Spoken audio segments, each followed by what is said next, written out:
Cah desa Wani, wani, wani. Yeay.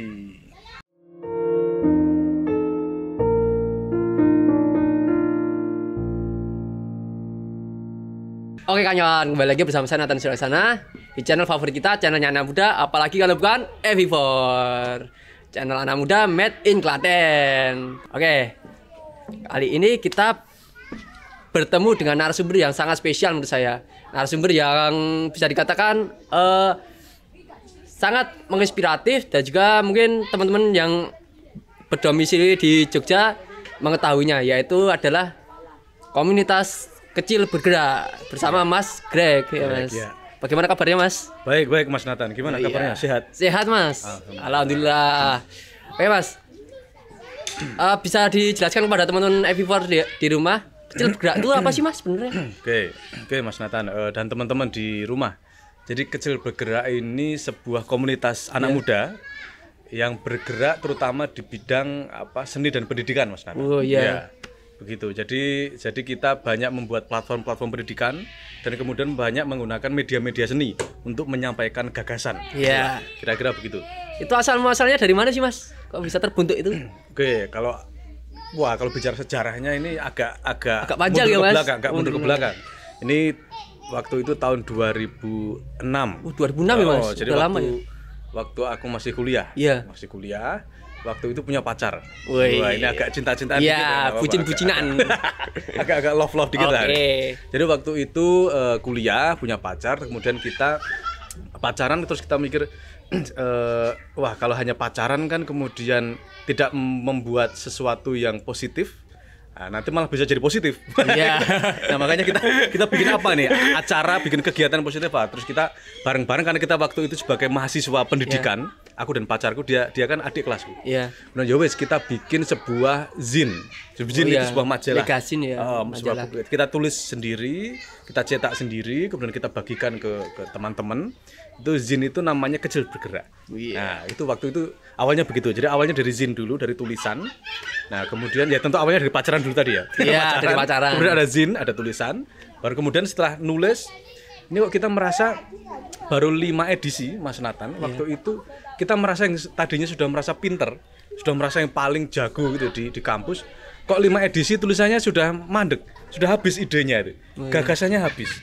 Nah, makanya kemudian kami berinisiatif untuk membuat sebuah kelompok diskusi lintas fakultas. Lintas fakultas supaya banyak tambah gagasan. Tambah ide-ide baru gitu. Nah, baru lama kelamaan ternyata diskusi juga. Ternyata ya cuman ngomong terus. Ya cuman setahun diskusi itu cuman ngomong kok. Tidak bisa menjawab keresahan di awal, karena keresahan di awal kami kan gini Mas Nathan. Jadi waktu itu sebagai mahasiswa, saya dan pacar saya yang kemudian jadi istri saya. Selain karena untuk mengisi masa pacaran tadi, juga karena kami sebagai mahasiswa, mungkin teman-teman di rumah juga merasakan ini, yang mahasiswa ya, bahwa kita sebagai mahasiswa semakin kita belajar tekun di kelas, semakin kita betul-betul mempelajari pelajaran gitu ya, yang diberikan di kelas, semakin kita jauh dari realitas di masyarakat. Semakin kita tidak tahu permasalahan di masyarakat. Nah, jadi tulisan dan diskusi tadi ternyata belum bisa menjawab permasalahan awal tadi. Pertanyaan awal. Makanya kemudian kami sejak 2008 kemudian menggunakan seni Mas Nathan untuk berusaha menjawab itu. Nah, singkatnya begitu. Sampai sekarang kami kemudian fokusnya di seni dan pendidikan untuk menjawab tadi. Bagaimana menghubungkan teman-teman muda dengan masyarakat. Gitu. Oh ya, untuk tadi soal zinnya Mas. Zinnya itu, nah saya tuh penasaran Mas. Isinya itu apa sih Mas? Oh, yang ngopi dulu ya Mas. Siap, ngopi dulu supaya tidak seret. Jadi kalau isinya Mas Nathan, zin itu waktu itu ya tentang pendidikan. Karena kan memang kami ini kuliahnya di Fakultas Pendidikan. Jadi calon guru. Calon guru ya tentu bidang-bidang pendidikan, bagaimana kemudian kami melihat melihat dunia pendidikan di Indonesia kayak gitu-gitu lah, tapi ala mahasiswa lah. Ya masih tidak terlalu mendalam gitu. Untuk zin kayak gitu Mas Nathan. Kalau membicarakan tentang kecil bergerak Mas, nah filosofi kecil bergerak itu apa sih Mas? Kok bisa ada nama kecil bergerak itu? Kecil bergerak ya pertama dulu karena memang kami juga kecil-kecil ya. Saya dan istri saya kan kecil-kecil gitu. Nah, secara fisik kecil gitu, tetapi terus bergerak. Pertama itu simpelnya, tapi kemudian yang lain juga kami merasa bahwa meskipun gerakan yang kami buat itu kecil, tetapi asalkan terus bergerak, kami yakin akan berdampak. Nah, selain itu juga Mas Nathan, kenapa dia TJ? Kan tulisannya KETJ. Itu sebenarnya kita ingin mengingatkan mengenai ejaan lama, mengenai sejarah kan dulu ejaan lama kan terpengaruh Belanda itu kan masih TJ gitu. Nah, itu kami ingin mengingatkan bahwa kita harus mau untuk belajar sejarah. Karena apa? Karena untuk bisa bergerak ke depan, kita harus mau untuk melihat ke belakang. Kita harus mau untuk kembali menatap ke belakang, mempelajari yang di belakang sudah kita lakukan, baru kita bisa tahu kita mau kemana. Nah, gitu. Filosofinya begitu. Kira-kira, Mas. Filosofinya jadi begitu ya, Mas. Mengingatkan ke sejarah gitu ya, Mas. Sejarah. Oh ya. Kalau untuk Mas, awalnya itu kan kecil bergerak itu kan kegiatannya itu membuat zen dan juga diskusi ya, Mas. Nah, itu ada kegiatan lain kah, Mas? Waktu itu tahun 2006 2007 ya lebih ke zen dan diskusi saja. Jadi masih belum itu ya, Mas, ke masyarakat langsung ya, Mas? Belum, karena memang sebagai mahasiswa kan masih ya bisa dibilang masih di Menara Gading lah ya. Intinya karena memang itu kan keresahan kita. Iya. Semakin kita belajar di kampus, semakin kita tidak tahu permasalahan. Permasalahan saja tidak tahu, bagaimana kita bisa berkolaborasi dengan warga untuk membangun solusi bersama kan gitu. Nah, makanya baru tahun 2008 tuh Mas Nathan yang kami kemudian mulai menggunakan seni kan. Karena memang sejak dulu aku ini kan hobinya gambar sama musik. Bikin lagu, bikin gitu-gitulah. Ya kelihatan dari tatonya, Mas. Siap. Tapi ini digambarkan ya, Mas. Digambarkan, bukan gambar sendiri ya, Mas. Siap. Gitu. Ya, Mas. Kalau kegiatan-kegiatan setelah kecil bergerak itu terjun ke masyarakat tuh seperti apa, Mas? Dengan masyarakat ini, jadi kita kan 2008 kalau kita menggunakan timeline ya. 2008 kita menggunakan kesenian, itu pameran musik. Nah, singkat cerita waktu itu banyak sekali orang-orang datang lintas desa, lintas kampung, lintas SMA, lintas kampus. Nah, kita berpikir teman-teman ini, para penonton ini kan mereka datang, mereka tetap saja hanya menjadi penonton. Mereka tidak ikut merasakan bagaimana asiknya berdinamika ketika menciptakan produk kesenian gitu. Dan tetap saja tidak menjawab yang awal tadi, bagaimana kita bisa terhubung dan membangun solusi bersama warga kan, tetap itu. Karena mereka hanya nonton kan, kita artis, mereka nonton, kayak gitulah semacam itu.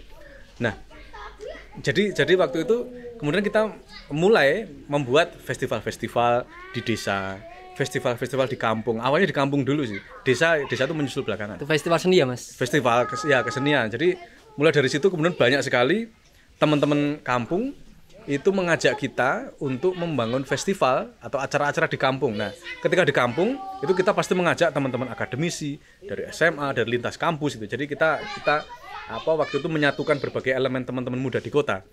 Kampung, seniman, kampus dan sekolah kayak itulah. Akademisi lah cocok. Iya. Kalau Mas, saya itu kan scroll tadi di Instagramnya Kecil Bergerak. Nah, itu tuh ada program Dapur Bergerak, itu apa sih, Mas? Dapur Bergerak ini kan sebuah program masak-masak. Nah, ini kan jadi gini, kalau di Kecil Bergerak ini kan program, jadi teman-teman yang ikut di Kecil Bergerak ini tidak kemudian kita paksa sesuai dengan program kita, tetapi betul-betul sesuai dengan potensinya. Jadi siapa saja yang datang, kita akan petakan, dia potensinya apa. Nah, kebetulan teman-teman di Kecil Bergerak ini banyak juga yang punya potensi memasak. Jadi mereka bakatnya masak. Salah satunya saya juga senang masak. Saya senang masak. Nah, itu dengan teman-teman kemudian kita dari memasak ini apa yang bisa kita lakukan ya? Yang ada manfaat sosialnya. Ya udah, kita bikin Dapur Bergerak. Jadi kita sebulan sekali kita masak bersama di dapur kan dapur bergerak artinya dapurnya juga bergerak kan, pindah-pindah. Jadi kita pindah misalnya ke tempat siapa, kita masak bersama, kemudian kita bagikan untuk warga untuk di jalanan, warga sekitar juga. Itu programnya itu tahun berapa ya, Mas, mulainya? Waduh, kalau Dapur Bergerak ini aku agak lupa ya, 2017 kalau tidak salah. 2017 2016 atau 17 gitu. Aku agak lupa. Karena itu tiap bulan ya, jadi udah sangat sering gitu. Oh iya, Mas. Kemudian nih, Mas. Nah, saya itu juga pernah ngopi dulu ya, Mas. Nah, saya itu kan pernah itu Mas baca-baca di artikel. Nah, itu tuh Kecil Bergerak itu pernah kolaborasi dengan lembaga negara yaitu KPK dan juga Kementerian Desa ya Mas. Nah, itu hasilnya itu seperti apa dan latar belakangnya itu seperti apa Mas? Oke. Kok bisa kerjasama? Ya. Jadi begini, kalau di Kecil Bergerak ini kita biasanya membuat program dulu. Jadi kan kita independen. Artinya kita membangun gerakan dulu, baru kemudian banyak pihak ingin bekerja sama dengan kita. Nah, salah satunya adalah yang tadi Mas Nathan sebutkan KPK RI dan Kementerian Desa, ada Kementerian Pendidikan dan Kebudayaan juga, dan beberapa pihak lain. Nah, kalau dengan KPK dan Kementerian Desa, waktu itu karena kita punya program sekolah desa. Sekolah desa itu apa itu Mas? Sekolah desa ini sebuah platform pendidikan yang belajar mengenai konteks desa.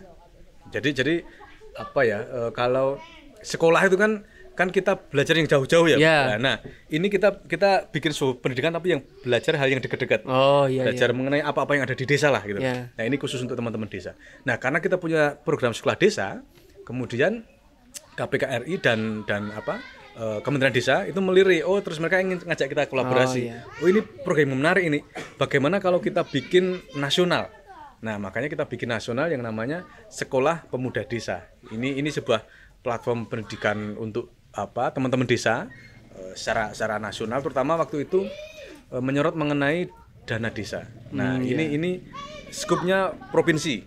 Jadi ini sudah ke berapa ya? Yang 2017 itu di Jogja, Provinsi Jogja, 2018 Jogja juga, 19 itu Jawa Tengah tapi bagian timur, kemudian 2020 itu Jawa Tengah bagian barat. Nah, 2021 ini kemarin kita keliling di 3 kabupaten, di Pandeglang, di Banten, kemudian di Gorontalo di Sulawesi, dan di Purwakarta di Jawa Barat gitu. Jadi ini kalau Mas Nathan tanya apa produk dari kerjasama dengan KPK RI dan Kementerian Desa, ya tadi Sekolah Pemuda Desa. Nah, itu tuh konsepnya itu seperti apa sih Mas? Sekolahnya itu? Sekolah Pemuda Desa. Sekolah Pemuda Desa ya ini sebenarnya perluasan dan penajaman dari sekolah desa. Kalau sekolah desa itu kan skupnya desa gitu ya. Jadi kita belajar mengenai apa-apa yang ada di desa, permasalahan dan potensi yang ada di desa yang real dihadapi. Itu orang umum atau gimana yang ini itu? Ya umum tapi khusus desa. Harus teman-teman yang bergerak di desa. Iya. Nah, kalau Sekolah Pemuda Desa ini fokusnya di dana desa. Dana desa karena kan gini, Mas Nathan, sejak 2014 ini kan dana desa besar sekali di desa ini. Tergantung geografisnya ya. Tapi sekitar ya 1 miliar gitu. Dan itu kan ketika manajemennya belum terbangun dengan baik, monitornya juga belum terbangun dengan baik, kan banyak sekali yang bocor nih. Ada banyak juga indikasi-indikasi korupsi. Nah, ini makanya kita dengan KPK RI, dengan Kementerian Desa ini berusaha membangun pendidikan bagaimana supaya teman-teman desa bisa terlibat di dalam pengawasan, terutama gagasan teman-teman desa ini juga bisa diterima oleh desa sehingga bisa mendapat manfaat dari dana desa, gitulah kira-kira seperti itu. Ya Mas, emang tahun 2014 itu Mas, saya lihat itu secara secara saya orang awam ya Mas. Nah, itu dana desa itu lebih banyak digunakan tuh buat gapura dan juga nanam bunga-bunga itu kan. Siap. Kan kurang Mas, kurang pas ya mungkin. Ya memang karena yang mudah ya, karena memang yang mudah lebih banyak infrastruktur. Makanya kemudian kita mengajak teman-teman desa ini supaya kan teman-teman desa punya banyak kebutuhan juga dan mereka lebih kreatif. Nah, makanya kemudian kita beri bekal teman-teman desa ini supaya gagasannya tadi bisa terserap di dana desa kayak gitu. Kalau bicara untuk masalah yang terjadi di pemuda desa itu seperti apa ya Mas? Wah, siap. Masalah ya tentu selain masalah cinta ya. Iya. Cinta lagi. Cinta. Nah, adalah Mas, jadi pemuda desa ini kan klise sekali, artinya umum sekali pemuda desa ini kurang didengar di desanya. Ya kan? Kurang bisa atau kurang dilibatkan di desanya. Ini sangat umum di mana-mana kita menemui permasalahan ini gitu. Nah, makanya kemudian melalui sekolah desa, melalui jaringan pemuda desa kan kita bikin sekolah desa tadi, alumninya kan namanya jaringan pemuda desa. Nah, ini saat ini sudah ada 150-an lebih desa yang terlibat di situ. Nah, yang kita bangun ini kan posisi tawarnya Mas. Posisi tawar artinya supaya teman-teman desa ini lebih didengar lah di desanya. Nah, posisi tawar ini teman-teman di rumah juga ini kita bangun melalui 3 hal. Satu, mengenai pengetahuan, bertambahnya pengetahuan dengan cara sekolah desa. Yang kedua melalui jaringan. Jadi semakin banyak teman itu kan orang semakin mau mendengar kita gitu. Gerakan kita juga semakin berdampak gitu. Melalui jaringan pemuda desa. Dan yang ketiga kita saling mendorong dengan teman-teman desa ini bikin karya nyata di desa masing-masing. Ya itu kurikulumnya seperti apa ya Mas? Kurikulum sekolah desa? Iya, sekolah desa itu seperti apa? Ini menarik, karena sekolah desa ini kurikulumnya dibangun sendiri oleh teman-teman desa secara independen. Karena kan tadi kalau di sekolah kan kurikulum sudah ditentukan, top down gitu kan. Dan banyaknya sekali lagi seperti yang saya sampaikan di depan tadi, menjauhkan atau kita belajar yang jauh-jauh lah ya. Ya itu juga penting lah, tapi kan belajar yang dekat-dekat juga penting ya, supaya kita bisa mengolah desa kita. Nah, kurikulumnya tentu dibangun sesuai dengan potensi yang ada di desa dan permasalahan yang real yang dihadapi oleh teman-teman desa. Gitu. Misalnya pernah waktu itu Mas Nathan di Gunung Kidul, ya teman-teman belajar mengenai branding desa. Jadi mereka bagaimana membranding produk-produk orang tua, bagaimana membranding desanya gitu. Dan ada yang belajar juga mengenai BUMDes, pokoknya semua yang diperlukan untuk terlibat di desa. Oh iya. Jadi antara satu desa dengan desa lain itu berbeda ya Mas kurikulumnya? Bukan begitu, artinya setiap edisi kan ini kan 2 bulan sekali sekolah desa. Nah ini dimusyawarahkan. Dimusyawarahkan. Jadi sekolah desa ini juga menjadi cara media kita teman-teman desa itu belajar dan menghidupkan kembali semangat musyawarah. Jadi apa-apa diobrolke bareng. Gitu. Ya gitu. Jadi temanya tentu berganti-ganti kan yang kemarin misalnya sudah belajar BUMDes. Sekarang belajar mengenai desa wisata. Desa wisata ini potensinya positifnya apa? Ada aspek-aspek negatifnya apa misalnya gitu. Dan kemudian setelah itu misalnya mengenai pandemi atau setelah itu mengenai belajar mengenai video atau apa itu bisa juga dalam bentuk workshop kayak gitu. Nah ini Mas, kalau kecil bergerak itu mengadakan sekolah desa, apakah ada hambatan-hambatan Mas, semisal penolakan atau sebagainya gitu? Kalau sekolah desa ini selama ini tidak ada penolakan karena memang yang minta kan desanya. Yang minta desanya Mas? Karena yang minta kan teman-teman desa sendiri. Ini kan sistemnya sekolah desa ini ngunduh Mas Nathan. Jadi ngunduh itu artinya sekarang misalnya di desa A di Klaten, 2 bulan lagi nanti yang minta yang di Karanganyar, besok lagi di Purworejo, itu jadi keliling. Jadi teman-teman desa yang lain juga nanti akan ikut keliling, saling mengunjungi lah, saling belajar gitu. Jadi belajar dari konteks desa yang berbeda-beda gitu. Selain sekolah desa tadi itu ada sekolah pemuda desa atau apa? Nah itu bagaimana? Apa konsepnya sama atau gimana? Sekolah pemuda desa ya tadi Mas Nathan, yang sudah tak sampaikan tadi, kalau sekolah pemuda desa karena kita berkolaborasi dengan KPK RI dan kemudian dengan Kementerian Desa. Tadi fokusnya lebih ke dana desa. Bagaimana melibatkan teman-teman desa soal tadi monitoring dana desa. Nah, titik temunya antara kecil bergerak kan sebenarnya kecil bergerak sudah punya gerakan sendiri tadi. Titik temunya dengan KPK RI dan dengan Kementerian Desa adalah bagaimana membangun gerakan pemuda desa. Bagaimana pemuda desa kemudian punya keterlibatan yang lebih konkret lah di desa gitu, dan mereka bisa punya jaringan yang berdampak gitu dalam gerakan desa gitulah. Mas, cara agar desa itu bisa mengunduh atau mendatangkan kecil bergerak agar ada sekolah desa itu bagaimana sih Mas? Kalau cara mengunduh ini macam-macam. Jadi kan kita punya grup WhatsApp nih. Kita punya grup WhatsApp jaringan pemuda desa. Nah, saat ini ada 2, lebih karena yang terakhir kemarin. Jadi yang kemarin ada jaringan pemuda desa Jogja, kemudian jaringan pemuda desa Jawa Tengah. Nah, yang 2021 tambah tadi Banten. Purwakarta dan Gorontalo. Nah, itu biasanya kalau mau ngunduh itu bisa di grup WhatsApp. Jadi menyampaikan gitu. Besok di desaku dong. Atau bisa juga DM. Ada juga yang DM di IG Kecil Bergerak atau IG Sekolah Kota Sekolah Desa. Nah, biasanya kalau yang DM tuh yang belum masuk di dalam grup WhatsApp. Nah, gitu. Atau bisa juga langsung datang aja ketika pas ada sekolah desa, langsung ngomong aja. Besok di tempatku dong gitu. Nah, itu baru kemudian biasanya kan banyak tuh Mas Nathan. Yang mau ngunduh tuh banyak. Misalnya bulan depan ini sudah ada 6 yang pengen ngunduh. Nah, itu kita seleksi ya, artinya kita lihat juga kesiapannya, mana yang paling siap. Artinya secara organisasi kepemudaan mana yang paling siap, mana yang sudah cukup sering mengadakan acara, atau kemudian masalah sinyal kan sekarang banyak juga sekolah desa ini yang dilaksanakan secara online, atau kalau enggak semi online, ada yang datang tetapi terbatas. Kemudian disiarkan secara online. Nah itu kita lihat juga kesiapan dan sinyalnya, kuat enggak ini sinyalnya gitu. Selain itu juga masalah geografis, kadang juga jauh banget nyempil gitu, itu juga kita agak kesulitan. Kasihan teman-teman desa yang lain karena kan mereka akan mengunjungi ya. Gitu aja sih. Jadi syaratnya mudah, caranya juga mudah.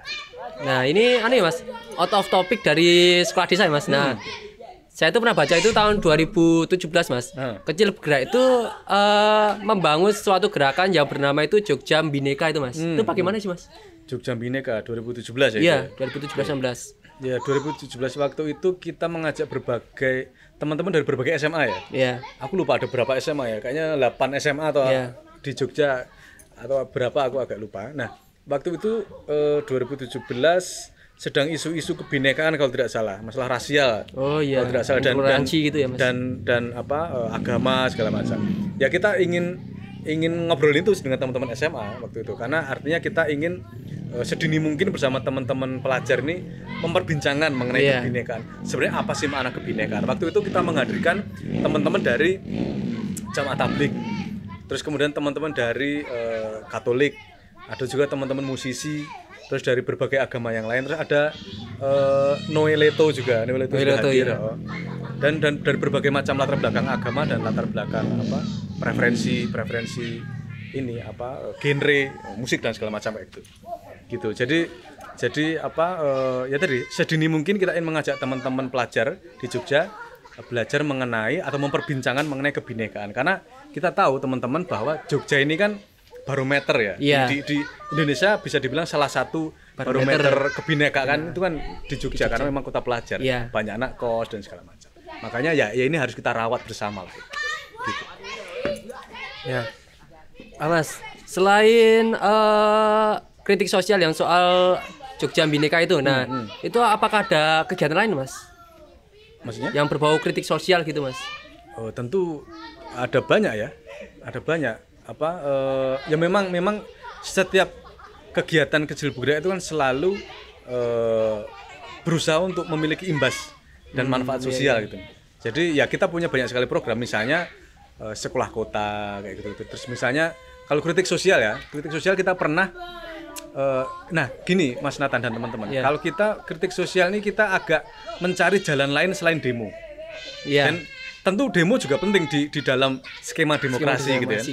Itu penting juga, tetapi teman-teman di Kecil Bergerak mencari jalan lain sebagai penyeimbang gitu. Tentu kadang juga ikut demo juga gitu. Tapi kita mencari jalan lain untuk menyeimbangkan dengan cara dengan media-media seni. Misalnya suatu saat kita bikin video klip. Nah, ini teman-teman di rumah juga bisa cek di YouTube Kecil Bergerak. Kita pernah bikin video klip sebelum semua ruang diukur dengan uang. Itu pada tahun 2015. Nah, itu kita mengkritik mengenai kebijakan-kebijakan pembangunan hotel yang begitu marak di Jogja. Sekali ya, hotel mall sebagainya gitu. Nah, itu kita melibatkan berbagai macam kampung dan teman-teman akademisi di Jogja di dalam pembuatan lagu dan video klip itu. Nah, itu menjadi cara kampanye kami waktu itu, bagaimana supaya ya ini regulasinya gimana sih, artinya kita mempertanyakan regulasi pembangunan di Jogja ini bagaimana supaya tidak kemudian memakan ruang publik milik warga kayak gitu. Begitu sih, Mas Nathan. Nah, soal Mas, kita membicarakan topik lain dulu ya Mas. Nah, soal Kecil Bergerak kembali lagi. Untuk kestrukturannya itu seperti apa sih Mas? Struktur keanggotaan. Okay. Struktur Kecil Bergerak ini ya bisa dibilang strukturnya tidak ada struktur gitu. Jadi cair. Organik. Jadi di sini memang kita sengaja untuk tidak ada pemimpin, tidak ada wakil, tidak ada anggota gitu. Karena artinya semua ini egaliter. Karena kan begini, sudah banyak ruang-ruang yang formal, sudah banyak ruang-ruang yang struktural. Jadi artinya kita menyediakan ruang di mana teman-teman bisa merasa sebagai manusia biasa lah. Artinya egaliter, sebagai orang biasa aja lah gitu. Gitu Mas Nathan. Tapi tentu ketika acara, misalnya ketika kita membuat program-program yang spesifik ya, misalnya tadi Jogja Bhinneka atau bikin sekolah desa pas apa gitu. Nah, itu baru ada strukturnya. Tapi strukturnya itu di setiap acara aja, di setiap momen aja gitu. Nah, setelah acara itu selesai ya sudah. Ya sudah nggak ada struktur gitu ya, Mas. Iya. Gitu. Ya, Mas. Terus saya itu kan Mas sering lihat di IG-nya Kecil Bergerak itu sering mengadakan webinar dengan pembicara-pembicara yang mungkin bisa dibilang lumayan terkenal itu, Mas. Nah, itu caranya itu bagaimana sih, Mas? Oke, bagaimana mengundang gitu maksudnya? Iya, bagaimana mengundang? Ya begini, Mas Nathan dan teman-teman. Ini kembali lagi seperti yang aku sampaikan mengenai tadi. Tujuan kita di dalam membentuk sekolah desa dan jaringan pemuda desa, yaitu menaikkan posisi tawar tadi. Nah, Kecil Bergerak ini kan sudah lama ya, 2006. Artinya jaringan kita juga sudah banyak. Gerakan kita juga sudah bisa dibilang nasional lah. Artinya dari Aceh sampai Papua kita punya jaringan. Bahkan juga di luar negeri juga gitu. Nah, ini kan kemudian orang menjadi lebih mau untuk terlibat. Orang menjadi lebih mudah untuk kita undang misalnya menjadi narasumber karena satu, dia juga ingin terlibat dalam jaringan Kecil Bergerak. Yang kedua, dia juga ingin terlibat di dalam gerakan yang dilakukan Kecil Bergerak karena insya Allah selama ini sejak 2006 sampai sekarang ya lumayan terbukti konsisten lah di dalam membuat gerakan-gerakan yang berdampak sosial lah gitu ya. Ya insya Allah walaupun tidak besar tapi kecil-kecil tapi berlanjut gitu ya. Jadi para narasumber tadi ya ingin terlibat lah paling tidak gitu. Saling berkontribusi lah gitu. Dan kalau untuk menjalankan Kecil Bergerak itu goalnya itu seperti apa sih, Mas? Gimana sih goalnya? Goalnya ya? Ya tujuannya seperti apa? Oke, siap. Goalnya itu tujuannya sebenarnya gini, kami tidak punya tujuan jangka panjang, tidak punya karena semua itu kan dimusyawarahkan. Jadi kami ini kan sebenarnya hanya menjawab pertanyaan. Jadi ada pertanyaan apa kami jawab kan, ada permasalahan apa kami jawab gitu kan itu yang penting. Nah kalau bicara goal mungkin ya salah satunya mengembangkan kembali nilai-nilai tadi spiritual, musyawarah dan gotong royong itu mungkin yang agak jangka panjang. Tapi sebenarnya yang kami lakukan tadi sekali lagi hanya menjawab pertanyaan-pertanyaan saja. Ada pertanyaan apa, ada isu apa kami jawab. Ada masalah gitu apa, aja. ada isu apa. Ya, mengalir saja. Mengalir saja ya, Mas. Ya. Mas, ada pesan-pesan nggak sih, Mas, untuk teman-teman FIVOR di rumah, Mas? Oke, untuk teman-teman di rumah penonton channel ini ya berjaringan lah. Jadi artinya kita tidak bisa melakukan perubahan sendiri gitu. Kita harus berjaringan karena ketika berjaringan apa yang menjadi gagasan kita kemudian bisa terwujud dan bisa berdampak lebih luas. Dan kemudian sebagai anak muda tentu kita harus punya sensitivitas terhadap isu-isu sosial terhadap permasalahan-permasalahan di sekitar. Karena kan kita sebagai generasi muda ini kan juga bagian dari generasi mudanya masyarakat kita. Artinya kalau kita acuh tak acuh, maka permasalahan di masyarakat ini siapa yang menjawab itu? Jadi ya kalau bukan kita siapa lagi? Kalau bukan sekarang ya kapan lagi? Kapan lagi? Ya, gitu aja Mas Nada. Ya Mas. Nah ini puncaknya Mas. Untuk teman-teman di rumah yang ingin bergabung ke Kecil Bergerak itu syaratnya itu bagaimana Mas? Caranya bagaimana? Nah caranya mudah saja. Tinggal ya yang pertama subscribe di channel ini. Wih, harus subscribe dong. jadi ya tinggal menjadi teman aja di Instagram Kecil Bergerak, KETJIL Bergerak. Kemudian kalau ada acara Kecil Bergerak datang, kemudian asalkan konsisten terlibat di Kecil Bergerak, biasanya sudah menjadi keluarga yang besar. Dan banyak sekali Mas Nathan dan teman-teman ini teman-teman atau anggota Kecil Bergerak sudah sejak 2011 sampai sekarang terus bergerak bersama, menua bersama karena memang ini kan cair saja, ini kan pertemanan, ini kan kekeluargaan. Artinya kita tumbuh bersama, kita belajar bersama gitu. Jadi tumbuh bersama, belajar bersama gitu ya Mas. Ya, betul. Ya Mas. Mas, di Kecil Bergerak itu ada salamnya nggak sih Mas? Salam penutup apa-apa? Ya ada satu slogan yang sudah sejak awal Kecil Bergerak ada gitu. Slogannya itu siapa saja yang muda, kreatif, berani dan berdikari adalah Kecil Bergerak. Oke. Kalau slogan jaringan pemuda desa Mas Nathan adalah Cah Deso wani. Oke. Untuk closing kita ngomong Cah Deso wani gitu ya Mas. Siap. Oke kawan-kawan. Jadi seperti itulah podcast yang sangat menginspiratif dari Mas Greg selaku pendiri dari Kecil Bergerak ya Mas. Ya terima kasih Mas Greg sudah berkunjung di Klaten, tepatnya di Desa Tibayan dengan background anak-anak main Pak Sodor ya. Boy-boynan atau apa? Iya. Oke Mas. Oke, terima kasih untuk teman-teman yang telah menonton channel ini sampai akhir. Terima kasih untuk teman-teman yang telah subscribe dan juga like, dan sebarkan video ini jika teman-teman rasa ini bermanfaat ya Mas. Cah Deso, wani.